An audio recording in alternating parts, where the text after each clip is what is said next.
मला वाटतं group D मध्ये पण त्यांचं सिलेक्शन झालेलं आहे आणि याच्यासोबतच सांगलीमध्ये पण सिलेक्शन झालं. असं 3 ठिकाणी एका वेळेस सिलेक्शन झालं. पहिल्यांदा त्यांचं टाळ्या वाजवून आपल्या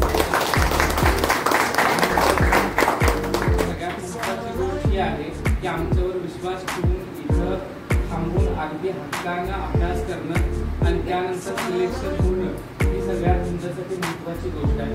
तुमच्याही आयुष्यामध्ये असा एक दिवस येऊ दे की त्याची संधी पुन्हा मला मिळू दे.